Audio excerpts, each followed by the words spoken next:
Michael Cloud, sitting on the House Oversight Committee. He joins us now. Congressman, thanks for coming on. Let's chat about this phone call. This is a very important phone call, not to understate it or overstate it, but what are you hoping comes out of this call between President Trump and President Putin? Yeah, what I'm hoping for is what President Trump's been saying he's working for, and that's for peace. You know, this would be the next big step. Of course, he'll have to talk to Putin, and then he'll have to get them together in whatever terms come out of this. Of course, the next step will be to get them to have agreement on it. But, you know, it seems like President Trump's really the only one. People talk about the interest of Ukraine, the interest of Putin. President Trump's really the only one talking about the lives that could be saved if we bring peace. And so that's certainly noble. And I think what he's going to bring to the conversation is really the heart of what we need to do to work for peace and the strength to negotiate for it. Yeah, indeed.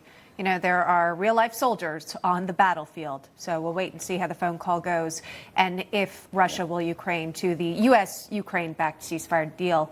In the meantime, President Trump has been busy even in our nation's capital. He spent some time at the Kennedy Center yesterday. He wants to see some renovations, changes to the programming, but also he made a big announcement about information on President JFK's assassination. Let's watch that moment. We are tomorrow announcing and giving all of the Kennedy files. So people have been waiting for decades for this.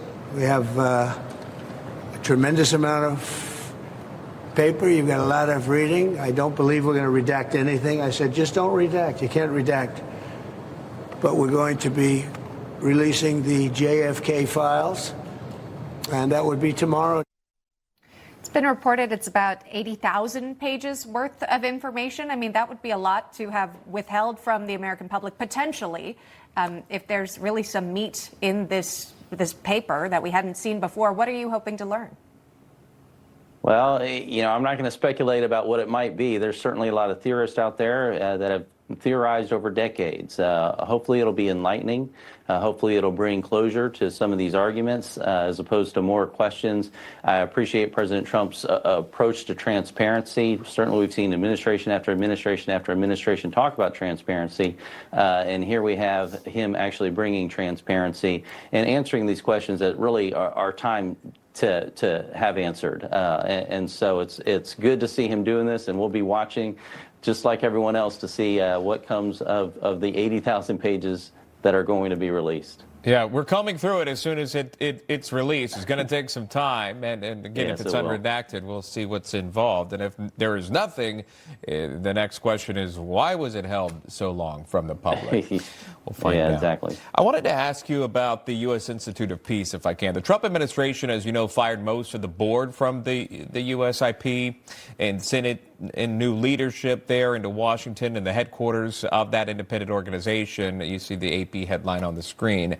But it is in Trump's latest effort targeting agencies tied to foreign assistance work. So, Congressman, you're a member of the DOGE subcommittee, separate from Elon Musk's DOGE team, if you will. But could you talk about the work that's being done here in the U.S. Institute of Peace? What exactly is it in terms of gutting this board? Is that necessary? Can you explain that to the American public?